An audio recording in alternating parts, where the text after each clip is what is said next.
Ayan, magandang umaga mga kaibigan. Yan. Dito tayo ngayon sa bahay sa kabila. May ride kami ngayon sa Infanta Quezon. Pero hopefully sa Infanta Quezon, no? Pero ang biyahe talaga daw muna nila sa Cape Caterina daw muna. Yung Cape Caterina mga kaibigan, ayun yung mga isa sa mga isa yung mga the best na kapihan sa Sierra Madre. So ito yung ating motor. Yung ating motor is all goods pa naman, no? All goods. Kakaano pa lang natin ng magneto, no? Kakapalit lang natin ng mga o-ring. Yan yung o-ring niya. Yung ating pan cover, bago yan, kaya lang kaskas na naman. Kasi pag nagkakabit pala ng pan cover, dapat pala tanggal yung pipe talaga.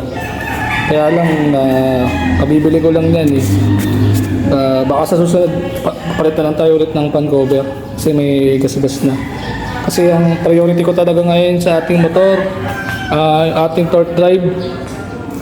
Yung torque drive pala na ipapalit natin dito, yung half sheave lang, yung secondary sliding sheave lang. Ang bala ko ipalit sana yung Racing Monkey or Sun Racing. So yung Sun Racing kasi is one of the best component siya pagdating sa mga panggilid. Kasi yun nga, matagal na sila sa industriya at saka marami na rin silang mga record sa mga championship kasi ginagamit sa karera yan. So yung pulley set natin dito is JBT. Yun, pulley set natin JBT. Ang bola natin dito, ang alam ko, I think yung Koso 9.8. So magpapalit tayo ng 10.8. So kailangan natin ng medyo mas mabilis ang konti sa patag, sa dulo, tapos sa torque drive natin, yung ipapalit natin doon is yung Sun Racing na lang. So sana sa itong mga susunod na araw, maganda sana yung panahon para makapunta nga ako sa Caloocan kasi may nakita ako isang Sun Racing na torque drive lang, yung kinakabitan ng mga guide pin. Kasi ito kasi stock pa rin naman yung gamit natin. Steel yung pa rin gamit natin simula nung binili itong motor ng 2017. Yan pa rin yung yung sliding sheave niya. So bala ko sana Sun Racing na yung kakabit ko. Kasi yung Sun Racing is may lagayan siya ng guide pin na dalawang option. May isang pabaliko, may isang diretso. Yung diretso na yun, pag doon yung nilagay yung guide pin nyo, may tendency pwedeng bumilis yung motor nyo, humatak yung motor nyo. Dito naman kay Kuya Joby, sa NMAX Bito niya, may nakita rin ako sa Lazada na RS8. Half sheave lang yun. Mga secondary sliding sheave pa rin. Yun lang. Hindi mo na kailangan bumili ng clutch lining, clutch assembly, torque drive, yung pinaka clutch bed. Hindi mo kailangan yun. Ang kailangan lang dito yung RS8 na secondary sliding sheave or TSMP. Yun yung mga magkakalaban sa industriya. So anyway, walang stock sa Mio Sporty. So Sun Racing lang yung nakita ko sa Lazada. Nakita ko dun sa Lazada, Caloocan. So inisip ko sa Caloocan baka meron tayong makita dun. So medyo mahal din. Nagkakalaga rin ng mga 1.5 or 1.3 yata something. So lalagay ko na lang dito sa sa description magkano yung presyo ng Sun Racing na yun.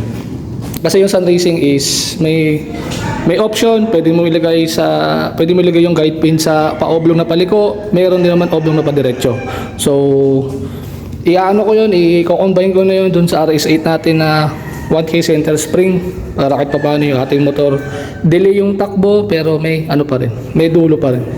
Kasi kung ano yung tinaas ng spring, yun din yung top speed ng So recommended ko sa Mio Sporty pag naka naka 54 block ka lang or 54 block or stock ka lang, recommended ko talaga stock lang yung ating clutch spring, 800 lang.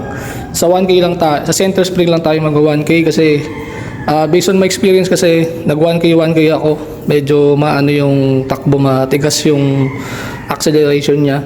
So much better 800 lang yung niya. So sa ngayon hindi pa tayo magpapabaklas dahil kakabaklas lang ng mga nakaraan yan. May lang tayo dito, may order rin lang tayo dito. Yung niya, yung dito. Nawala na yung dito niyan maghanap tayo. Itong top cover, itong dalawang to, may bago tayong ganyan.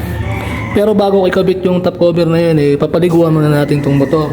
Baka hopefully bukas, para kahit papano yung motor malinis na. Bootboard natin bago yan. At yun, yung nakakabit na dito, yun yung kailangan nating orderin. Tsaka actually yung filter, may filter yan sa loob. So next year baka magano ako, I don't think lang baka mag 59 ako, 59 all stock na ako. So based doon sa napanood ko kay Genrex TV, kay boss, pwede naman palang gumamit ng valve spring na stock kahit naka valve spring na stock kahit naka 6.0 or 6.0 or 6.2 na camshaft. And so yan, yung kasama natin sa Kuya Joey na kay Max, ating yung 40 pa rin. Yun.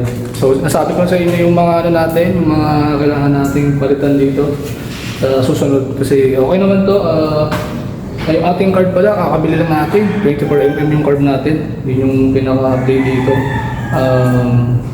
Nagdala ko 1.5 soft doon sa ating card na 28 na class A lang. Kasi yung class A is okay naman siya, kaya lang problema kasi ang issue kasi ng card na cane, mahirap ito So sabi sa akin Luigi, ang recommended daw niya na carb is pitch bike. Mas madali daw ito yun, kaya lang kailangan palitan mo rin kagad ng baso kasi yung mga fake nga na or class A na carb is delikado nga yung mga baso nila, pwede mag-crack.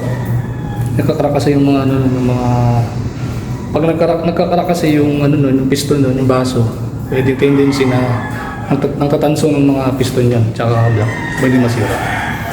So, balitaan ko na lang kayo mamaya guys pag nandun na kami sa Sierra Madre. This is the first time na pumunta ako ng Sierra Madre ulit sa taon na to. 2 hours later. Clouds guys, oh.